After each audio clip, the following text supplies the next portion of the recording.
So I'm at the bottom end of Glencoe today, and I'm going to go up to Glencoe Lochan, which is a fantastic location, very peaceful. It's a nice big Lochan, man-made, and if there's no wind at the moment, so I'm kind of hoping I'm going to get some reflection shots. The sky is a little bit cloudy. In fact, there's really low mist, so there is a classic shot at Glencoe Lochan with the Pap of Glencoe mountain in the background. It's highly unlikely I'm going to grab that because this low cloud is getting quite lower, and it's probably going to get even lower for the out of the day. So, but anyway, there's always a reflection, fingers crossed. Let's go and see, and hopefully we get something magical.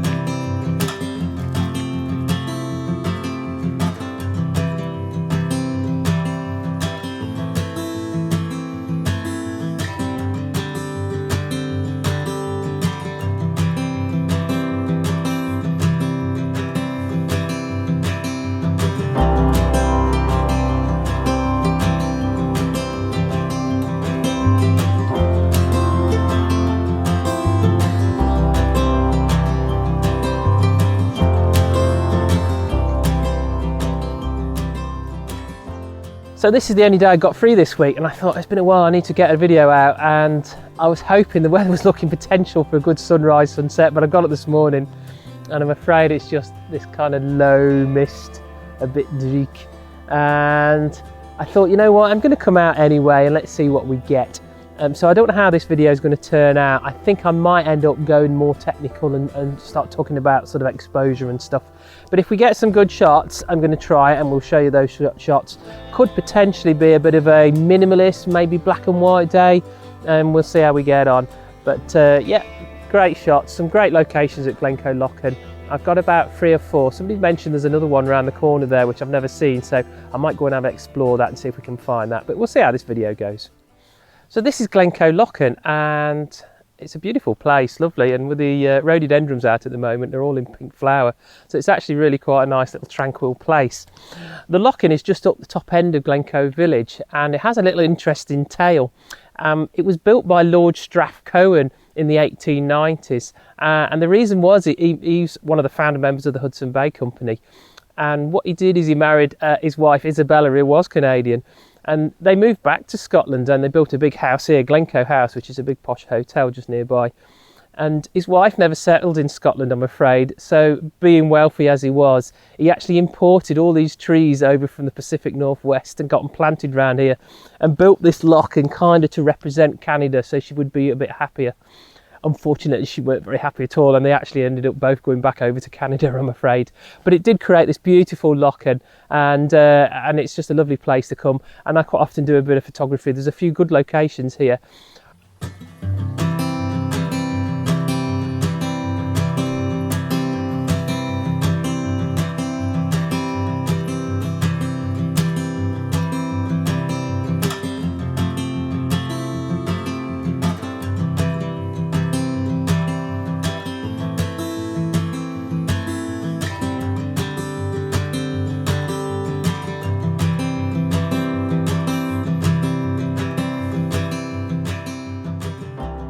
So I'm at the bottom of the Lochan here, and I'm standing on the dam, and I've got a really nice shot. I think it works really well.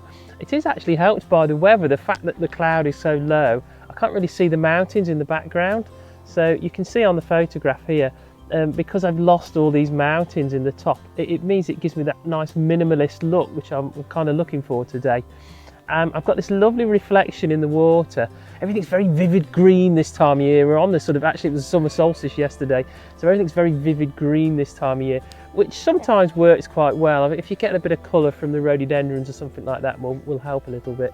But what I've got is I've got this lovely reflection, and the thing is reflections is you can put the horizon right in the middle, and you can see I've got my level on there and it's bang on, and you can see I've got it right in the middle there, and that's probably one of the only times you can really get away with putting that horizon in the middle. But it's giving me this lovely reflection. Now there's a little bit of wind about, not much, but there's a bit of wind about, and the problem with that is I get in these little ripples in the foreground here in the water.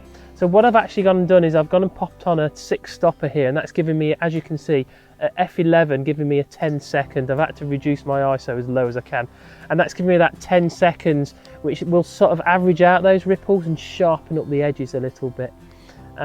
I think this works really well, and it's not my kind of shot. I don't usually shoot minimalist stuff, but you've got to go with the conditions sometimes, and yeah, quite often you can get a great shot even in the conditions are poor. So I've taken the first shot, I've got the 6 stopper on, so it's 10 seconds. And what I've done now is I can check the histogram there, and there is the histogram, and as you can see, I'm clipping on that top side. If I go up one more time, you'll see my highlights warning, and you can see that highlight is flashing quite a lot. It's not a big deal because there's not a lot up there at the minute, it's just sort of low mist. But the thing is I need to get that correctly exposed to give me some texture and detail in the sky, else this is just going to be pure white. So with the sky being blown out, I've got to obviously do something about it. And that brings me to something quite techie, and I feel like I ought to have a conversation about techie stuff. A lot of my clients come to me and they're always a bit nervous or terrified sometimes of the cameras and what they do and how they work, particularly beginners. And it's a shame really, because people tend to sometimes get too bogged down with the techie side of things, and I think it's really important to say, be creative, have a look at the landscape and go with your gut feeling first, and then we'll deal with the techie stuff later, because the techie stuff is second, it's not the priority, it is getting the composition and the landscape right. Yeah, so what I've had to do is I've had a look at the histogram, and it's completely overexposed. You can see the highlights flashing here, and you can see that some of my megapixels are completely full of light. So what I've had to do is I can't really go any lower than the bottom end here, so I've had to come out with a filter. So what I've done is I've still got my full filter on, but what I've actually gone and done is I've got this graduated filter, and these are fantastic. So these are Lee filters, and what I've tried to do is try to reduce the dynamic range of the actual shot itself, and I've done that because the sky is the most exposed area, so that's the bit that's blowing out. So by putting this graduated filter on, this is dark on the sky, and there's quite a big transition zone between the dark and the clear, and then clear at the bottom, and that's allowed me to sort of darken the sky but keep everything else the same, and therefore balancing out the shot in terms of exposure and allowing me to get the correct exposure in the sky. There's not a lot of detail in the sky, but you still need to get some texture in there, so if it's overexposed you're in trouble, and you're going to have to either use filters, or if I couldn't have got it with filters, my next port of call would have been bracketing, taking several shots at different exposures and then stitching them together later on. But I think this is a really good shot. It's really nice. The wind just dropped just right at the time that I needed it, and it's kind of worked out. Very minimalist, but I really love it. See what you think.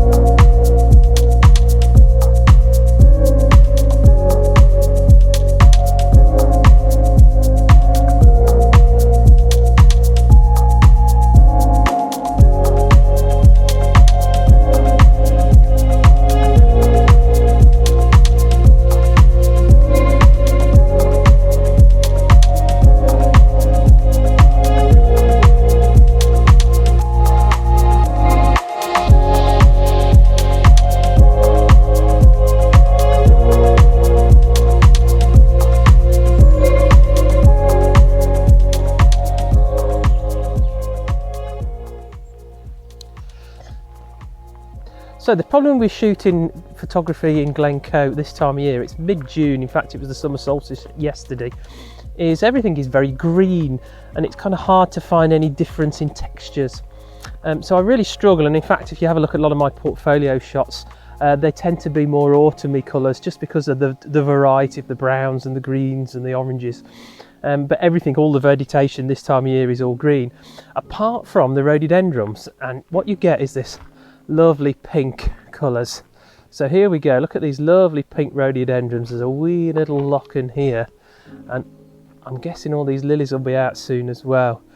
And the great thing, if you're into your macro photography, Glencoe Lochan is fantastic for these trees. Look at these trees, there's one big one there, and here's the massive one. I think this is the biggest tree here, and it definitely, I mean, I've been to Canada Vancouver Island, it reminds me of these big massive trees that just stretch for miles and miles into the canopy, and they are fantastic, all imported from Canada by Lord Strathcohen.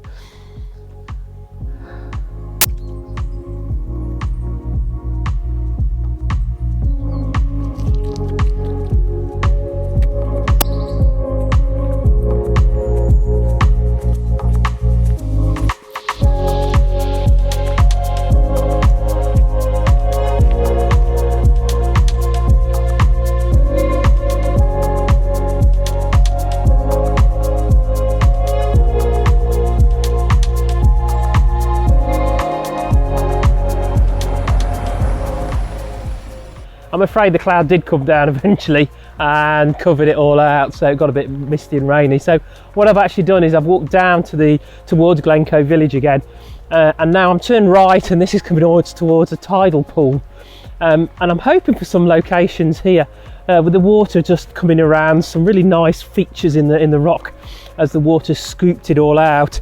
So fingers crossed we get something down here.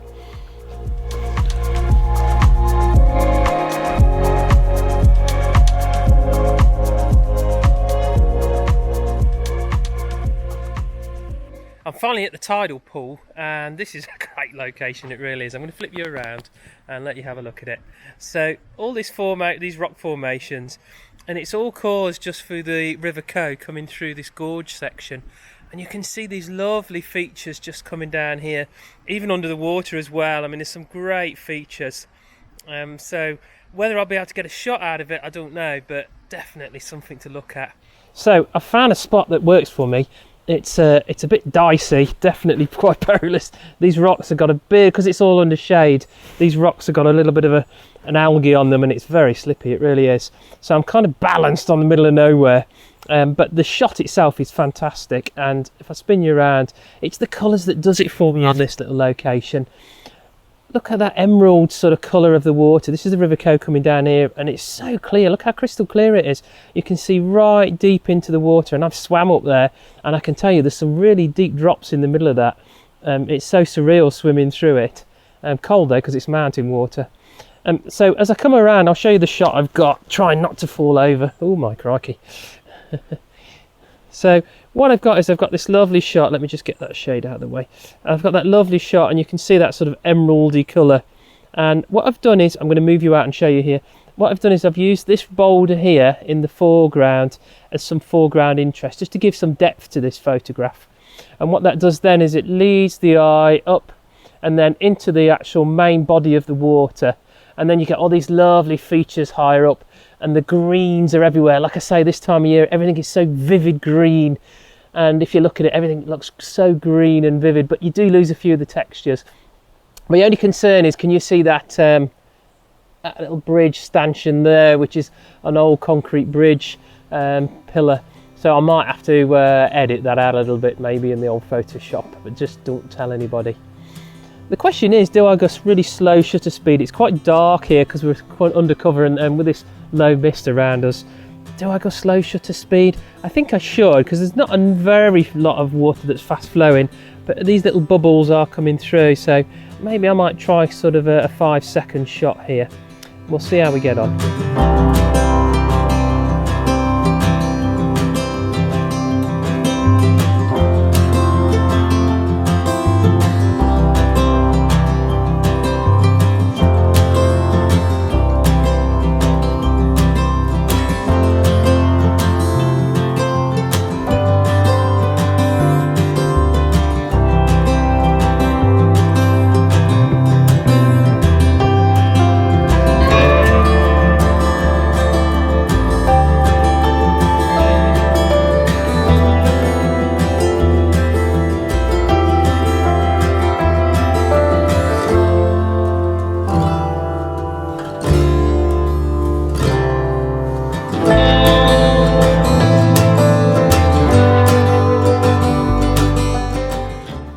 I hope you enjoyed that video.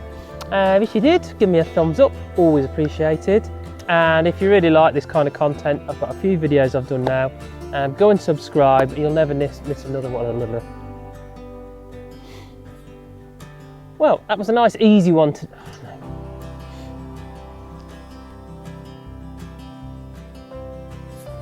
Well, what I think I was trying to say before the sound cut out was, if you liked it, give me a subscribe.